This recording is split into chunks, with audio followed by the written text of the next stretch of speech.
Hello and welcome back to 4FS Gaming. With the roadmap fresh out this weekend, I really did think it would take longer for the July update to drop, but here we are with a new patch that brought with it a slew of new bugs and issues. Now these are pretty extensive. The changes to the lightsaber blocking are terrible. Oh, and Palpatine can somehow now shoot through walls again with his lightning. Now do we all remember that particular bug? But that isn't really what I want to talk about in this video, because full disclosure, I haven't played a single match of Galactic Assault or Hero vs Villains since the update. I have been playing the new game mode all day, and the Hero Starfighters game mode is a damn fine addition. I promise I'm not just trying to look for the silver lining here, guys. It is really an enjoyable mode, with a great mix of team tactics and individual skill, along with what I consider to be a pretty great balance across both the light and dark side rosters. So what exactly do you do in this game type? Well, there are two teams of 4. Each team selects a hero or villain starfighter to play as. You spawn into one of the large starfighter maps, and the dogfights begin. The object is to eliminate all the opposing hero or villain ships to win the round, and the first team to win 3 rounds wins the match. If you die, you don't have to sit out and wait, rather you can just spawn in as a regular interceptor, bomber or fighter and continue to help your team. So why do I think this game mode is so great? Well, in my opinion, it is simply super fun. And I like Starfighter Assault a fair bit in Battlefront, but playing as the hero ships all the time really does take it up to another level. It also feels like you are having a real impact in the 4v4 team size, and a single ace pilot is able to carry a mediocre team in many cases, which is very rewarding when it all comes together and you make a sweet comeback. It is also, surprisingly, very balanced. I was a little bit worried when I saw all of the nerfs coming to the Falcon variants and Maul's scimitar, but after a long day of playing, I can say that every single ship, with the exception of maybe Iden, do have a place here. I'll quickly run through the roster to show you what I mean. On the light side, the 3 Falcons are high damage tanks, able to dish out and absorb huge amounts of punishment, especially over a distance. However, up close they are easily shadowed and picked apart by smaller ships.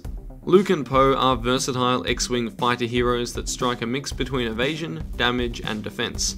Although they don't excel in any particular field, they are absolutely deadly in the hands of a skilled pilot, and they are able to deal pretty well with most situations. Yoda and Tally are your light side interceptors. They are great for providing support to other heroes and are extremely nimble, making them slippery in the right hands and the kings of one-on-one dogfights with villain ships. For the villain roster, the heavy end includes Fett's Slave 1, which tanks damage and uses the ion cannon ability for team support while instantly killing enemy interceptor and even fighter heroes with careful drops of that seismic charge. Kylo is also classed as a bomber, I believe, with his ludicrously powerful weapons and torpedoes backed up by a solid health buff and an excellent turn rate. Kylo is probably my favourite and top tier hero at the moment, but he can still be easily taken down by a Falcon striking from the flank or any skilled interceptor pilot who gets behind him. Darth Maul's scimitar is an assassin, able to pick off interceptors and even fighters almost instantly with accurate fire, but it's extremely vulnerable to counterattack, with only moderate health and mobility and a cloak that cannot reliably allow for escapes. Maul is now an ambusher, and the cloak is now designed to be used offensively, not defensively, which I think is a great change. Iden is a standard fighter ship with a few more abilities, and it is odd that she doesn't really fulfill a unique role, and is probably much weaker than her light side counterparts of Luke and Poe. However, she still has a decent kit, and can be deadly in the right hands. Finally, Vader is probably the hardest to use, with his low health and precise weapons requiring excellent control to use well, and his ultra nimble movement makes him a nightmare to keep track of, so he is quite a scary thing to deal with when used properly.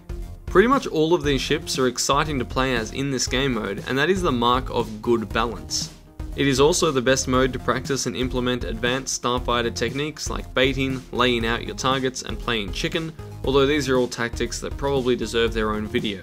Now of course this mode only exists because of a demand to level starfighter heroes a lot faster, and there is still a question as to whether or not it is time efficient to level your heroes here. The answer, my friends, is yes. Yes, it is.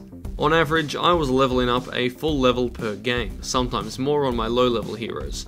I advanced Poe and Kylo from 15 to 25 in the course of a few hours, and I earned about 25,000 credits as well, just throughout one day of playing only this game mode. Just remember that the credit values being shown are also bugged at the moment. Kudos to the new update. So while we wait the inevitable month-long drag for DICE to fix all of the bugs in the other game modes, come over and play some Hero Starfighters, because it does seem relatively bug-free, very fun, and also fair.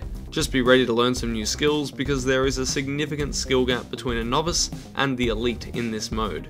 To help with that, I plan to make some more guides about tactics in the near future, so please subscribe to learn more.